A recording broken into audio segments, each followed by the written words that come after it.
très bonne initiative parce qu'on ne peut pas profiter de son autorité en proférant des menaces, en imposant des contraintes ou en exerçant des pressions graves pour obtenir des faveurs sexuelles.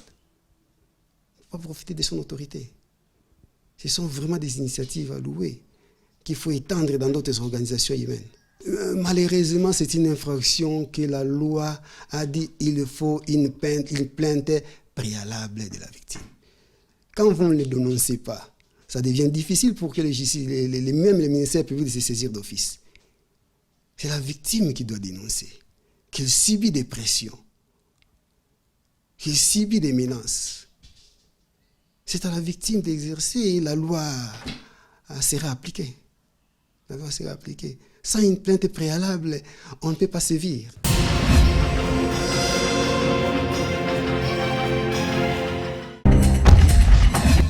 Oui, d'abord, je remercie cette chaîne de télévision parce qu'elle vient d'emboîter le pas de plusieurs activistes de droits humains et particulièrement ceux de droits de la femme, parce que vous savez que sans le média, tout le combat que les activistes font ne peuvent pas être relayés.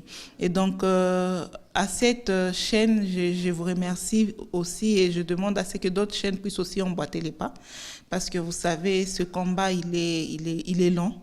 Le combat de lutte contre les violences sexuelles et surtout la vulgarisation de la loi, parce que vous savez que c'est pas seulement en milieu scolaire où il y a l'harcèlement. D'ailleurs, en milieu scolaire, l'harcèlement n'a pas son ampleur comme en milieu professionnel. Et donc, en milieu professionnel, c'est encore plus pire.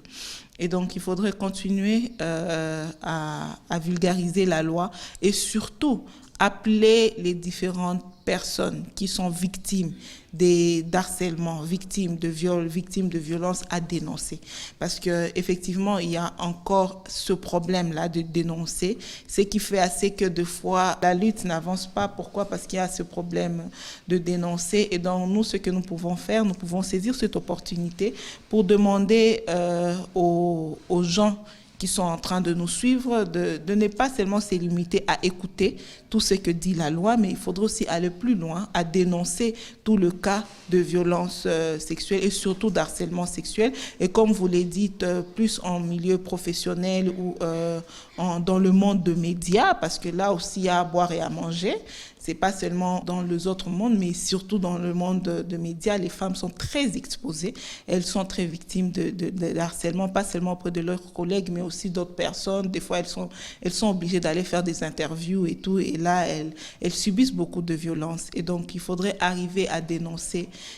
Aujourd'hui, il y a déjà un circuit de référencement qui permet à ce que la femme puisse dénoncer même dans l'anonymat et qu'elle puisse aussi arriver à couper cette chaîne-là des violences.